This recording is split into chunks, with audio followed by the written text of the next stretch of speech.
Land of sunshine, alligators, and rampant foreclosure fraud? Turns out, behind those pristine beaches and Mickey Mouse ears, there's a dark underbelly. The Florida Bar Association, the very organization meant to uphold legal ethics, became a breeding ground for corruption. How? Let's meet Kenneth Eric Trent. Kenneth, a lawyer, believed in the law. He believed in justice. He believed in the Florida Bar. Spoiler alert, one of those beliefs wouldn't survive.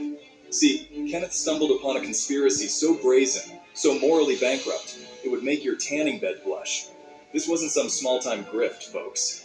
This was industrial-scale foreclosure fraud, masterminded by none other than David J. Stern, the foreclosure king himself. Stern's law firm, a churning machine of legal shadiness, churned through foreclosures like a drunken alligator through a piñata factory. Buckle up, because this is where things get juicy. David J. Stern. The name alone should send chills down your spine. This guy was living the high life, cruising on his yacht aptly named Su Casa es mi casa. Your house is my house in Spanish, get it? Because he was taking people's houses. Hilarious, right? Except not really. See, Stern's firm wasn't just processing foreclosures, they were them. We're talking forged documents, fabricated evidence, the whole shebang.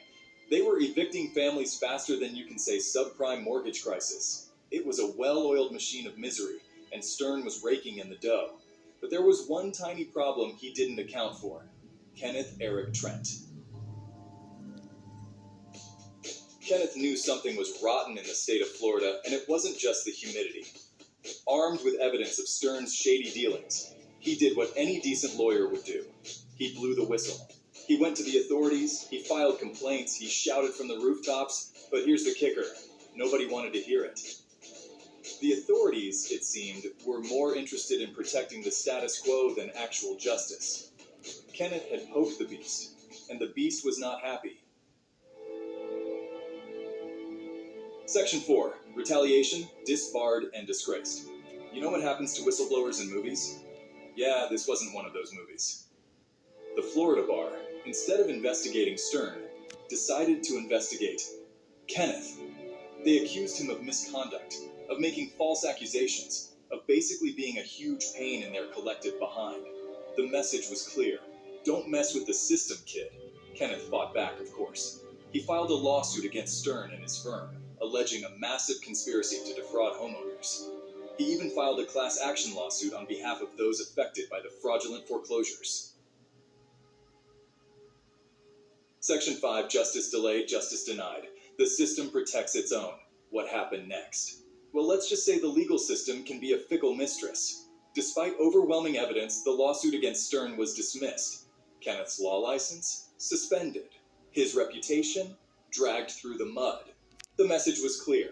When it comes to powerful lawyers and institutions, the truth doesn't stand a chance.